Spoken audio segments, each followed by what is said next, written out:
Hello students, स्वागत है आपका मेरे इस यूट्यूब चैनल STR एकेडमी पर, जहां पर हम BSc के सभी सेमेस्टरों के लिए जूलॉजी और बॉटनी पढ़ते हैं। पिछले लेक्चर में मैंने आप लोगों को पल्मोनरी वैल्यूम और पल्मोनरी कैपेसिटी के बारे में बताया था। मैंने मैकेनिज्म ऑफ इंस्पायरेशन और मैकेनिज्म ऑफ एक्सपायरेशन के बारे में भी बताया था, और डबल सर्कुलेशन किस तरह रिस्पायरेशन में हेल्प करता है, कैसे आज ही के लेक्चर में हम लोग ट्रांसपोर्ट ऑफ ऑक्सीजन पढ़ेंगे। उसके बाद मैं आप लोगों को थोड़ा जो रिस्पायरेटरी डिसऑर्डर है उनके बारे में बताऊंगा। चलिए शुरू करते हैं। आज हम क्या पढ़ेंगे? Double circulation. Double circulation circulation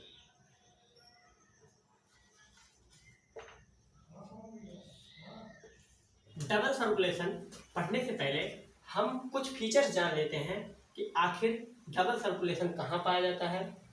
तो जो अगर फीचर्स की बात करें तो बर्ड्स और मैमल्स में ही डबल सर्कुलेशन पाया जाता है। ऐसे एनिमल्स जो कि वार्म ब्लडेड होते हैं उन्हीं के अंदर डबल सर्कुलेशन पाया जाता है। यानी कि क्या है? Body temperature is constant and do not change according to environment. मतलब कि ऐसे एनिमल्स जिनका इन्वायरमेंट के अकॉर्डिंग बॉडी टेम्परेचर चेंज नहीं होता है, कांस्टेंट बना रहता है, उन्हें क्या कहते हैं? वार्म ब्लडेड एनिमल्स कहते हैं। और वार्म ब्लडेड एनिमल्स के अंदर ही डबल सर्कुलेशन पाया जाता है। और जो टेम्परेचर मेंटेन किया जाता है, जो बॉडी टेम्परेचर मेंटेन किया जाता है, वो किससे किया जाता है? ATP से किया जाता है। पिछले लेक्चर में मैंने आप लोगों को बताया था कि ATP से दो काम होते हैं, एक मैकेनिकल वर्क और एक टेम्परेचर मेंटेनेंस। ATP खर्च करके हम मैकेनिकल वर्क भी करते हैं और ATP खर्च करके ही हम लोग अपने टेम्परेचर को मेंटेन करते हैं। जो ह्यूमंस का टेम्परेचर होता है वो 37 डिग्री सेल्सियस कितना होता है? 37 डिग्री सेल्सियस होता है। इससे अधिक होने पर लोगों को बुखार आ जाता है, फीवर आ जाता है, और कम होने पर ठंडी लगने लगती है। अगर इसे हम फ़ारेनहाइट में चेंज करें तो यह 98.6 डिग्री फ़ारेनहाइट लिखा जाता, 6 डिग्री फ़ारेनहाइट लिखा जाता है। ATP formed in the process of cellular respiration. मतलब ये है कि ATP का फॉर्मेशन जब सेलुलर रिस्पायरेशन होता है तब होता है, जो जिसमें कई सारी प्रोसेस होती हैं, जैसे ग्लाइकोलिसिस भी होती है और उसके बाद क्रैब साइकिल भी चलती है। तो ये अलग टॉपिक है जिसको मैं आपको करवाऊंगा आगे के लेक्चर्स में। लेकिन अभी हम डबल सर्कुलेशन पढ़ रहे हैं तो उसे देख लेते हैं कि demand of oxygen in birds and mammals is greater, so the mixing of pure and impure blood is avoided। जो ऑक्सीजन की डिमांड होती है वो मैमल्स और बर्ड्स में क्या होती है? बहुत ज़्यादा होती है। इसीलिए जो मिक्सिंग इम्प्योर और प्योर ब्लड की जो मिक्सिंग होती है ये इसमें अवॉइड की जाती है, नहीं की जाती है।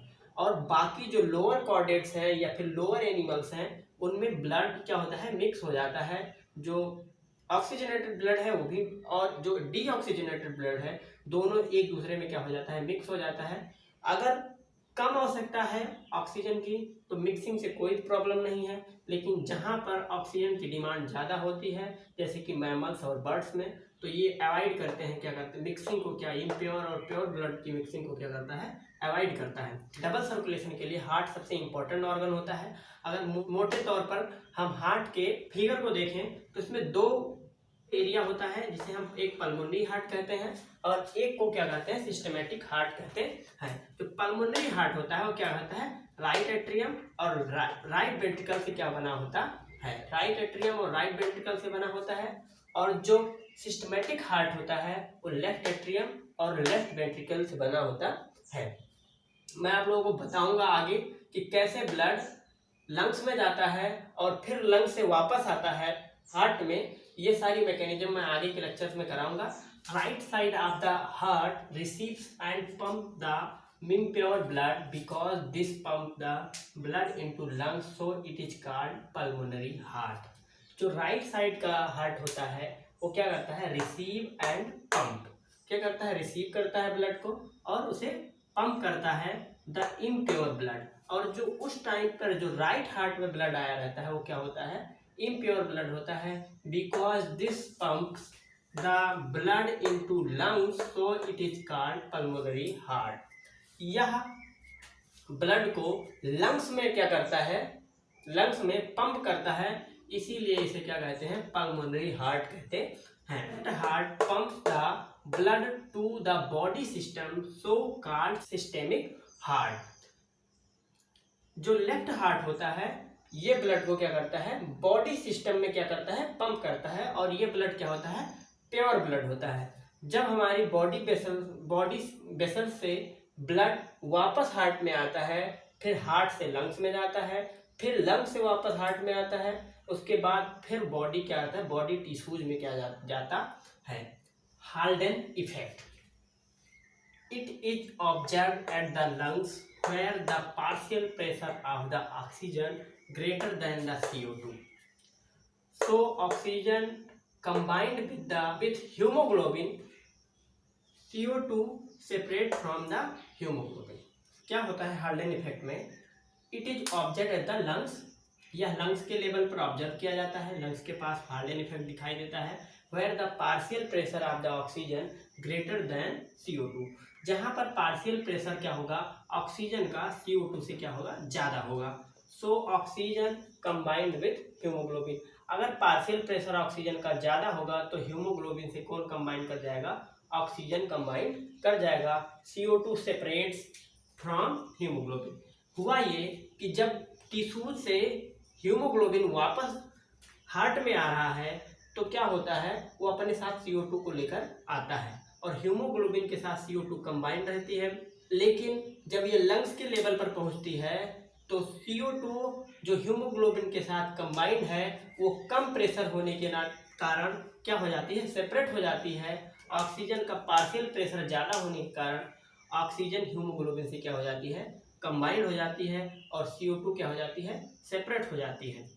इसके बाद आगे क्या होता है, the credit of Haldane effect क्या गोज टू द ऑक्सीजन, और जो हाल्डेन इफेक्ट का क्रेडिट होता है वो किसको जाता है, ऑक्सीजन को जाता है, क्योंकि ऑक्सीजन का अगर पार्शियल प्रेशर ज़्यादा ना होता तो हाल्डेन इफेक्ट कभी भी शो नहीं होता।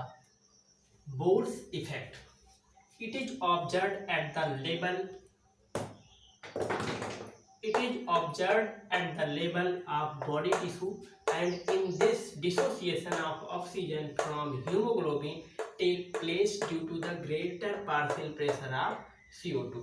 जो बोर्स इफेक्ट होता है वो टिश्यू लेवल पर देखा जाता है, और जो डिसोसिएशन ऑफ ऑक्सीजन है, हीमोग्लोबिन से जो ऑक्सीजन का डिसोसिएशन होता है वो क्यों होता है, क्योंकि जो पार्शियल प्रेशर होता है CO2 का वो टिश्यू लेवल पर क्या होता है, ज़्यादा होता है। इसीलिए क्या होता है, जो हीमोग्लोबिन ऑक्सीजन के साथ कंबाइंड है वो ऑक्सीजन को छोड़ देता है और फिर क्या करता है, किससे कंबाइंड हो जाता है, CO2 से कंबाइंड हो जाता है, और वहाँ से CO2 को लेकर हीमोग्लोबिन कहाँ पर आता है, फिर से पुनः लंग्स में आ जाता है। Because without a Bohr's effect the unloading of oxygen from haemoglobin will not take place. जो ऑक्सीजन की अनलोडिंग है, यानी कि ऑक्सीजन जो हीमोग्लोबिन पर लोड किया गया है उसकी अनलोडिंग के लिए जो कार्बन डाइऑक्साइड का पार्शियल प्रेशर है वो टिश्यू लेवल पर क्या होना चाहिए, ज़्यादा होना चाहिए। इसलिए बोर इफेक्ट का जो क्रेडिट है वो किसे जाता है, कार्बन डाइऑक्साइड को जाता है, CO2 को जाता है। तो क्रेडिट किसको जाएगा, क्रेडिट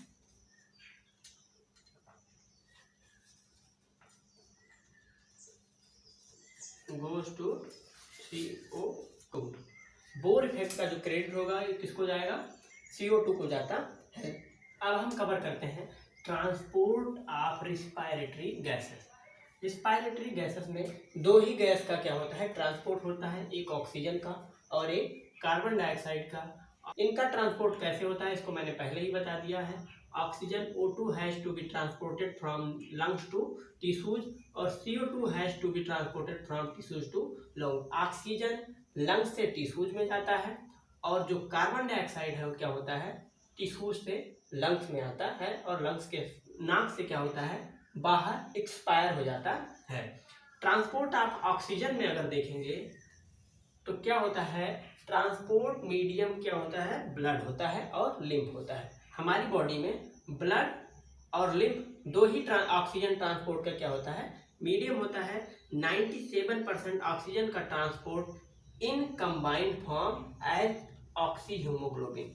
जो हमारी बॉडी में 97 97% ऑक्सीजन का ट्रांसपोर्ट होता है वो कैसे होता है, कंबाइंड फॉर्म में होता है, ऑक्सी हीमोग्लोबिन के रूप में होता है। यानी कि ऑक्सीजन हीमोग्लोबिन से बाइंड कर जाता है और वो बाइंड करके क्या करता है, लंग से टिश्यूज लेवल तक जाता है।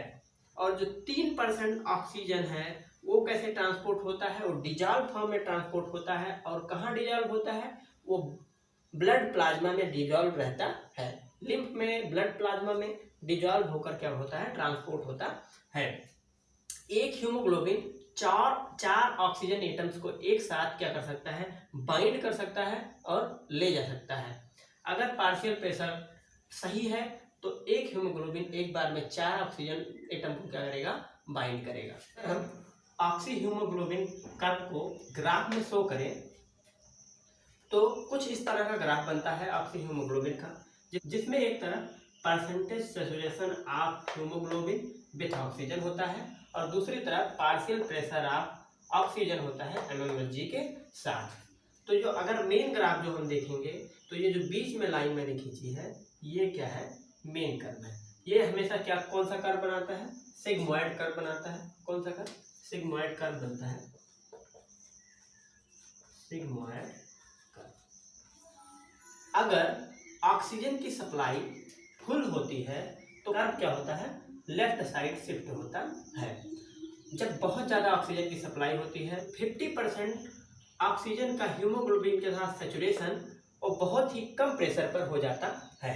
जैसे आप लोग इसमें देखेंगे कि यहाँ पर जो बीच में 50% का सैचुरेशन हुआ था वो लगभग 30 mmHg पर हुआ था, लेकिन लेफ्ट शिफ्ट पर 50% सैचुरेशन लगभग 10 से 20 पार्शियल प्रेशर पर आएगा। इसका मतलब ये है कि जब ग्राफ लेफ्ट साइड शिफ्ट हो रहा है वहां पर ऑक्सीजन की सप्लाई क्या है, बहुत ज़्यादा है। ऑक्सीजन की सप्लाई ज़्यादा होगी तो ग्राफ क्या होगा, लेफ्ट साइड शिफ्ट होगा। और हमने पढ़ा है कि हाल्डेन इफेक्ट क्या होता है, लंग लेवल पर होता है और वहां पर क्या होती है, ऑक्सीजन की सप्लाई बहुत ज़्यादा होती है। और अगर ग्राफ राइट साइड शिफ्ट हो रहा है, अगर ग्राफ राइट साइड शिफ्ट हो रहा है, इसका मतलब यहाँ पर क्या हो रहा है, ऑक्सीजन की सप्लाई कम है और ऑक्सीजन की सप्लाई कम होगी तो 50% सैचुरेशन होने के लिए, तो 50% सैचुरेशन होने के लिए प्रेशर क्या होगा, ज़्यादा लगेगा। मान लेते हैं कि 40 mmHg का प्रेशर लग रहा है, तो जो अगर राइट शिफ्ट हो रहा है तो उसे बोर इफेक्ट कहेंगे।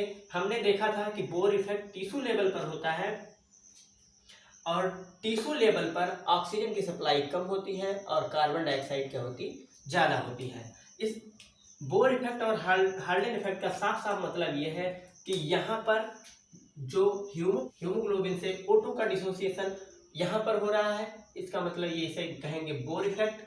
और यहाँ पर क्या हो रहा है, एसोसिएशन हो रहा है। क्या हो रहा है, एसोसिएशन, जहाँ पर हाल्डेन इफेक्ट हो रहा है। अगर कर्व राइट साइड शिफ्ट हो रहा है तो उसे बोर इफेक्ट कहेंगे, वहाँ पर ऑक्सीजन का डिसोसिएशन हीमोग्लोबिन से हो रहा है। और कर्व अगर लेफ्ट साइड जा रहा है तो उसे हाल्डेन इफेक्ट कहते हैं और यहाँ पर ऑक्सीजन का एसोसिएशन होता है। ऑक्सीजन की सप्लाई ज़्यादा होगी तो एसोसिएशन होगा। 50% सैचुरेशन के लिए, 50% एसोसिएशन के लिए क्या होगा, कम प्रेशर लगेगा। और अगर ऑक्सीजन की सप्लाई कम है जो कि टिश्यू लेवल पर होती है तो क्या होगा, बोर इफेक्ट दिखाएगा। The addition of oxygen to haemoglobin shows positive cooperation. इसका मतलब ये है कि जो ऑक्सीजन का हीमोग्लोबिन के साथ एडिशन है वो पॉजिटिव कोऑपरेशन दिखाता है। अगर एक ऑक्सीजन का मॉलिक्यूल हीमोग्लोबिन से ऐड हो गया तो बाकी मॉलिक्यूल ऐड होने में क्या होती है, आसानी होती है। जैसे addition of first O2 molecule to the haemoglobin is slow but as soon as the first O2 molecule combines to hemoglobin, the addition of rest other O2 molecules is fast। आप देख सकते हैं कि O2 मॉलिक्यूल, अगर पहला molecule attach हो गया haemoglobin के साथ तो बाकी मॉलिक्यूल्स को अटैच होने में आसानी होगी और वो बहुत तेजी के साथ हीमोग्लोबिन के साथ अटैच होंगे। हमने कर्व में देखा भी था कि जब कर्व बनाया था हमने तो इसमें पहले ये सेचुरेशन धीरे धीरे हुआ था, उसके बाद बहुत तेजी से सेचुरेट हुआ था, इसीलिए ये सिग्मॉइड कर्व बना था। पहले प्रेशर धीरे धीरे बढ़ रहा था, सेचुरेशन भी धीरे धीरे हो रहा था, लेकिन अचानक सेचुरेशन क्या हुआ, बहुत तेज बढ़ा। इसका मतलब ये है कि ये पॉजिटिव कॉपरेशन दिखाता है, तभी ये कर्व सीधा सीधा हाइट पर जाता है। P50 value, that partial pressure of oxygen at which 50% saturation of hemoglobin take place is called P50 value। P50 value ऐसे भी इम्पोर्टेंट है क्योंकि हमने जब ग्राफ देखा था तो उसमें बोर इफेक्ट और हाल्डेन इफेक्ट, सारे इफेक्ट को एक्सप्लेन करने के लिए हमने क्या किया था, हमेशा 50% सेचुरेशन देखा था। इसलिए क्या होता है P50 value, that partial pressure of oxygen at which, मतलब ऐसा पार्शियल प्रेशर ऑक्सीजन का जहां पर 50% saturation of haemoglobin take place, जब ऑक्सीजन के साथ हीमोग्लोबिन का 50% सेचुरेशन हो जाए उसे क्या कहा जाता है, P50 वैल्यू कहा जाता है। The partial pressure of P50 value at 30 to 35 mmHg। एक नॉर्मल ह्यूमन के लिए P50 वैल्यू का जो पार्शियल प्रेशर होता है वो 30 से 35 mmHg होता है। और एक एडिशनल पॉइंट ये है कि the P50 value of foetus is low because the affinity of foetus haemoglobin is high for O2। Foetus को ऑक्सीजन मदर से मिलता है जो कि प्लेसेंटा के थ्रू डिफ्यूज करके आता है, इसलिए जो फीटस का हीमोग्लोबिन होता है ऑक्सीजन के प्रति उसकी एफिनिटी क्या होती है, ज़्यादा होती है। इसलिए P50 वैल्यू फीटस की क्या होती है, कम होती है, लो होती है।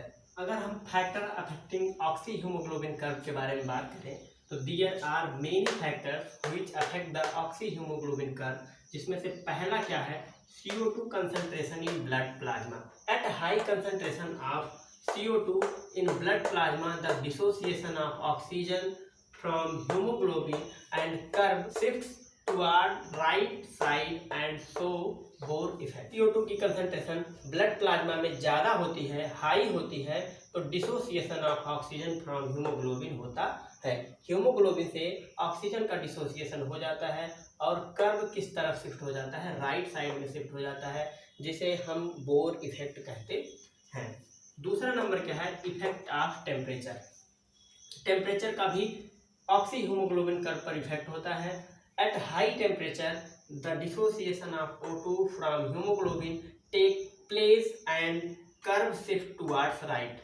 और जब टेम्परेचर ज़्यादा होता है तो क्या होता है, कर्व हमेशा राइट की तरफ शिफ्ट होता है, यानी कि ऑक्सीजन का हीमोग्लोबिन से क्या होता है, डिसोसिएशन होता है। इसीलिए बुखार जब लोगों को होता है यानी फीवर होता है तब लोगों को सांस लेने में भी प्रॉब्लम्स होती हैं, क्योंकि जो डिसोसिएशन कर्व होता है वो राइट साइड शिफ्ट हो जाता है। नंबर थर्ड है effect of hydrogen ion H+ ion concentration. जब हमारे ब्लड प्लाज्मा में या फिर ब्लड में हाइड्रोजन आयन की कंसंट्रेशन कम या ज़्यादा होती है तो ये भी ऑक्सी हीमोग्लोबिन कर्व को क्या करता है, अफेक्ट करता है। At high concentration of H+ ion pH decreases, dissociation of oxygen starts, right shifting of curve is take place. जब ब्लड प्लाज्मा में हाइड्रोजन आयन की कंसंट्रेशन क्या होती है, हाई होती है, तो क्या होता है, pH डिक्रीज कर जाता है। pH डिक्रीज कर जाता है यानी कि ब्लड क्या हो जाता है, एसिडिक हो जाता है। और डिसोसिएशन ऑफ ऑक्सीजन, और ऑक्सीजन का डिसोसिएशन क्या होता है, स्टार्ट हो जाता है। Right shifting of curve is take place. और हम जानते हैं कि जब हीमोग्लोबिन के साथ ऑक्सीजन डिसोसिएट होता है तो कौन सी शिफ्टिंग होती है, राइट शिफ्टिंग होती है। It is called Root effect. और जो हाइड्रोजन कंसंट्रेशन के आधार बेस पर, और जो हाइड्रोजन आयन की कंसंट्रेशन के बेस पर ऑक्सी हीमोग्लोबिन कर्व को हम डिफाइन करते हैं, उसे हम कहते हैं रूट इफेक्ट। और चौथा नंबर क्या है, high partial pressure of oxygen, the curve shift towards the left called Haldane effect. मतलब ये है कि जब हाई पार्शियल प्रेशर ऑक्सीजन का होता है तो कर्व हमेशा क्या होता है, लेफ्ट की साइड क्या करता है, शिफ्ट करता है, और उसे ही हाल्डेन इफेक्ट कहा जाता है। पांचवा है concentration of 1,3 diphosphoglycerol dihydride molecule increase the curve shift toward right. और ये जो डाई-1,3 डाईफास्फोगिलिसराल डाईहाइड्राइड मॉलिक्यूल है, ये भी कर्व को क्या करता है, राइट साइड शिफ्ट करता है, यानी कि और इफेक्ट की ओर शिफ्ट करता है। दो टर्म्स यूज किए जाते हैं, हाइपरकैपनिया जिसे कहते हैं the concentration of CO2 increases in blood. जब ब्लड में कंसंट्रेशन CO2 की इंक्रीज करती है तो उस कंडीशन को हाइपरकैपनिया कहा जाता है। और the concentration of O2 decreases, अगर O2 की कंसंट्रेशन डिक्रीज कर जाती है बॉडी में या फिर ब्लड में तो उसे कहा जाता है हाइपोक्सिया। अगर आपको ये वीडियो इन्फॉर्मेटिव लगा तो आप इस वीडियो को लाइक कीजिए, शेयर कीजिए, और अगर आप इस चैनल पर पहली बार आए हैं तो आप इस चैनल को भी सब्सक्राइब कर सकते हैं, क्योंकि BSc के सेमेस्टर से रिलेटेड जूलॉजी और बॉटनी की वीडियोज इस पर पढ़ते रहेंगे। Thank you.